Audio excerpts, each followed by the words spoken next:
అందరికీ నమస్కారం. ధృతరాష్ట్ర సభలో దుశ్శాసన పర్వాలు, శిఖండి రాజకీయాలు అన్నట్లుగా చంద్రబాబు నాయుడు గారి ప్రభుత్వం మారిపోయింది. అందుకు నిదర్శనం ఈ రోజున కాదంబరి జత్వాని విషయంలో మరి నిక్కచ్చిగా సిఐడి అందించినటువంటి report. She is the blackmailer, she is not a good person అని చాలా క్లియర్గా మరి ఎక్స్ప్లెయిన్ చేయటం కూడా జరిగింది. ఈ రోజున భజన చేసే పచ్చ మీడియా, ఆ రోజు ఓవర్ యాక్షన్ చేసినటువంటి మీడియా యాంకర్లు ఈ రోజున పెట్టండి డిబేట్లు. కొంచెమన్నా సిగ్గులేని పరిస్థితుల్లో మీరు ముందుకెళ్తా ఉన్నారన్నటువంటి విషయాన్ని నిజంగా పచ్చ మీడియా గమనించుకోవాలని తెలియజేస్తా ఉన్నాం. ఎందుకంటే చంద్రబాబు నాయుడు గారికి భజన చేయడం అనేది మీరు వారి ఆస్థాన మీడియా కాబట్టి మీ మొహాలకి తప్పదు. కానీ ఉన్నది లేనట్టు లేనిది ఉన్నట్టు గనక మీరు ఇంకా ప్రచారం చేయటం గనక ఆపకపోతే ముందుకు పడి పళ్ళు రాలిపోతాయన్నటువంటి విషయాన్ని మాత్రం మేము క్లియర్ కట్గా చెప్తా ఉన్నాం. ఈ రోజున ఏం మాట్లాడతారు?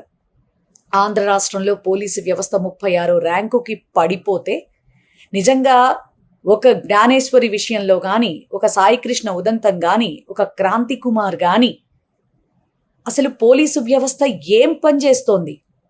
వైఎస్ఆర్సీపీ నాయకుల ఇళ్ల మీద దాడులు చేసినప్పుడు కానీ, ఒక ఆడమనిషిని తాతంశెట్టి నాగేంద్ర రోడ్డు మీద కర్రతో కొట్టినప్పుడు కానీ, ఒక ఎంపీ డ్రగ్స్లో పట్టుబడినప్పుడు కానీ, అసలు మా నాయకుల ఇళ్ల మీద దాడులు జరిగినప్పుడు కానీ అసలు నిమ్మకి నీరెత్తినట్టుండి డైవర్షన్ రాజకీయాలు చేస్తూ మళ్ళీ వైఎస్ఆర్సీపీ మీదే విషం జిమ్మాలని రాజ్యంగా కొండందవ్వి ఎలకని పట్టినట్టుగా జగన్మోహన్ రెడ్డి గారు ప్రెస్ మీట్ పెట్టినప్పుడల్లా ఒక చిన్న మాటను తీసుకొని దాన్ని రచ్చరచ్చ చేసేటటువంటి ప్రోగ్రాములు చేశారు. కాబట్టి ఈ రోజున చంద్రబాబు నాయుడు గారి ప్రభుత్వం ఈ రకంగా దిగజారిపోయింది. ఖచ్చితంగా ఆయనకి భయం పట్టుకుని మరి ప్రతిరోజు కూడా వైఎస్ఆర్సీపీ ఇక మీద వద్దే వద్దు అంటూ ఆయన చేసిన పనులు చెప్పుకోలేక, ఏం చేశాడని రాష్ట్రానికి ఆయన చేసిన పని ఒక్కటి కూడా చెప్పుకోలేక, మరి ఒక్కటి పర్ఫెక్ట్గా ప్రజలకు అందించాను అని చెప్పలేక మళ్ళీ మాయాజాలం మాటలు అవి రాష్ట్రానికి వచ్చేస్తున్నాయి, ఇవి రాష్ట్రానికి వచ్చేస్తున్నాయి. ఎప్పటికొచ్చేది?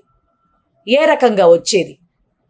నిజాయితీగా నిక్కచ్చిగా జగన్మోహన్ రెడ్డి గారు అకౌంటబిలిటీ ప్రజలకు అందించి అద్భుతంగా పరిపాలన చేస్తే ఆ పరిపాలనకి మనకి మైండ్ బ్లాక్ అయిపోయి చంద్రబాబు నాయుడు గారి యొక్క 40 years ఇండస్ట్రీ గడగడ వణికిపోతూ మరి నెక్స్ట్ మళ్ళీ మనం అధికారంలోకి రామని ఫిక్స్ అయిపోయి మరి ఈ 3 ఏళ్లలోనే చేయగలిగేది చేసేయాలి అని కక్షలు తీర్చుకుంటా ఉన్నారు. ప్రజల ఆస్తులు నమ్మేస్తా ఉన్నారు, ప్రజలపై దాడులు చేస్తూ ఉన్నారు. మరి మహిళల్ని వివస్త్రలను చేసి మహిళల మీద మరి అరాచకాలు సృష్టిస్తూ ఉన్నారు. మరి ఎక్కడ ఏ కబ్జాలు జరిగినా, ఏ అరాచకాలు అన్యాయాలు జరిగినా మరి సైలెంట్గా ఒక ఆడమనిషిని హోమ్ మినిస్టర్గా కూర్చోపెట్టి వినోదం చూస్తూ ఉన్నారు.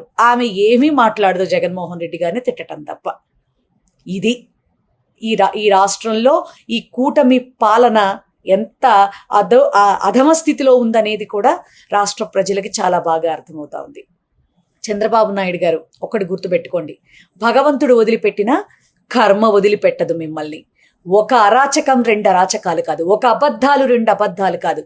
మా జగన్మోహన్ రెడ్డి గారిని ఎదుర్కోవడానికి మీరాడుతున్న సెకిను రాజకీయాలు, శిఖండి రాజకీయాలు అన్నీ కూడా ఈసారి బ్రహ్మాండం బద్దలైపోయి మరి జగన్మోహన్ రెడ్డి గారిని సింహాసనం ఎక్కించటం ఖాయం అన్న విషయంలో మీరు ఫిక్స్ అయిపోండి.